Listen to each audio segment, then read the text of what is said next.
Hey everyone.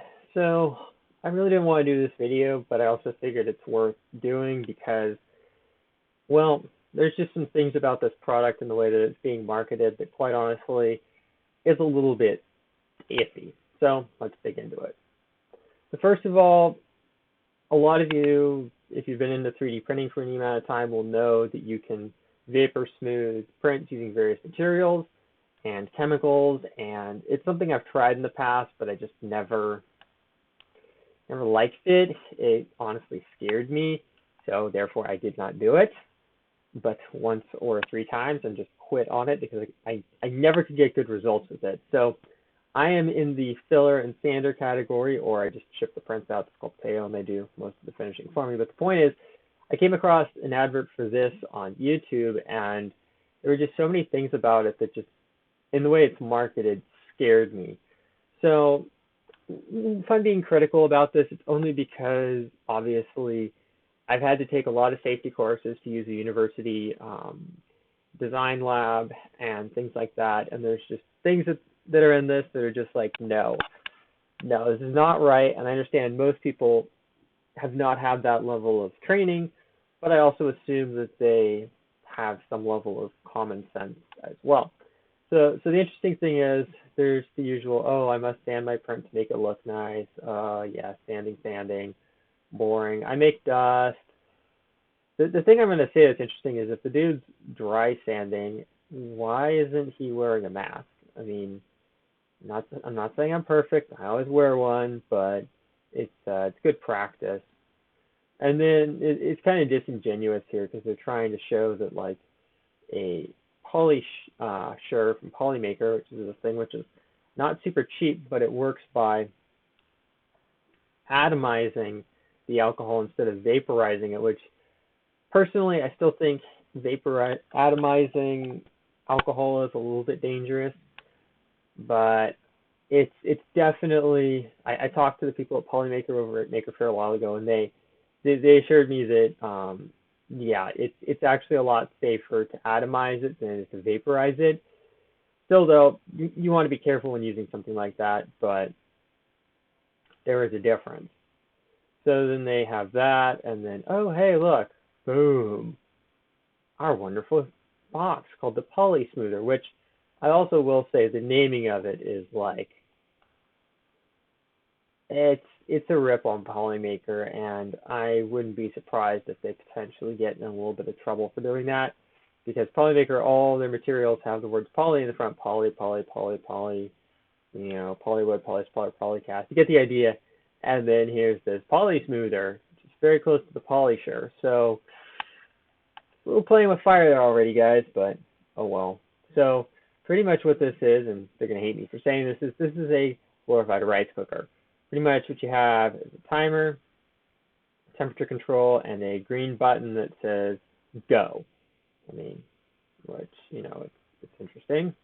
But the scary part is, right off the bat, the guy is wearing gloves, so I'll give him that, but I'm not seeing any eye protection. I'm going to assume he doesn't have a face mask on. We don't know what the ventilation in this room is like, but it doesn't give the best impression. The dude's just dumping a little bit of acetone into the machine and setting the temp, putting the print in there, heating it. I wouldn't leave the bottle of acetone right next to the thing, dude. That's not very smart. Oh, look, it polishes it. The other thing I will say is the print quality on these prints is just atrocious. I get it, they're trying to make it look better, but it's like when you really look at the finished product, it doesn't make much of a difference. I mean, yeah, it's smoother, but gee whiz, you lost all the detail on that thing. But the other thing that's kind of funny is the models that they use. Not here to comment on their licensing or anything, but here we have the 3D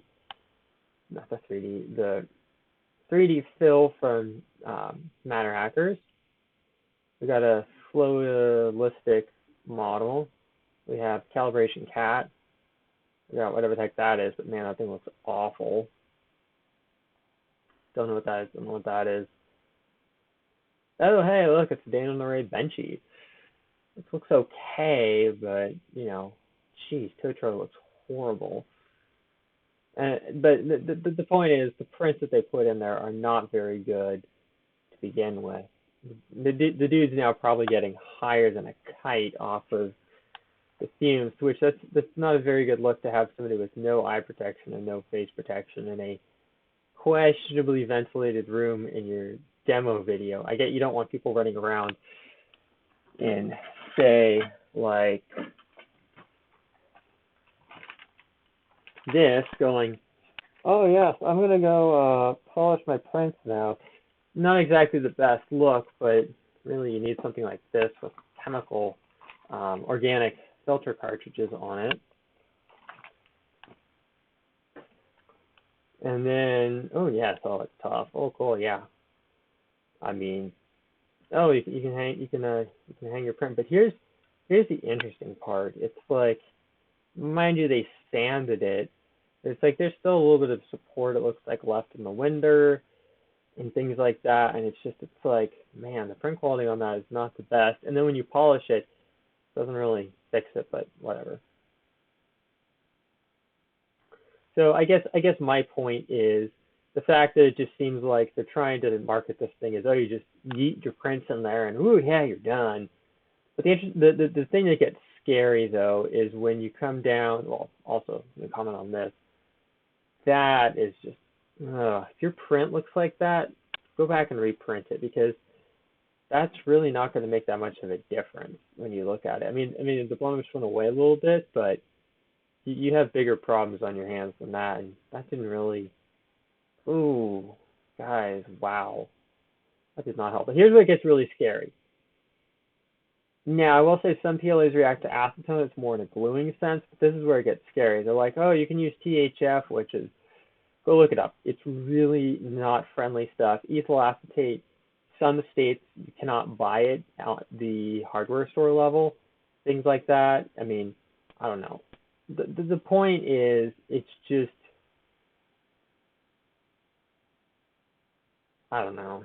I'm not saying you should or shouldn't buy it, but what I'm saying is the way it's marketed sure does not exude confidence in safety. The other thing that's odd is they're marketing this as AC220, but North America is AC120, but then like, oh, different power voltages and stock will be provided to different countries. Yeah, you better do that, because if you send a 220 person to 120 machine, it's not going to be pretty. Just, I'm not going to get into all that, but I guess the point is,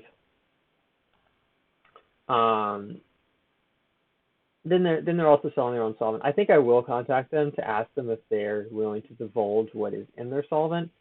I have my suspicions about what's in there, but we'll leave it at that. So that's that.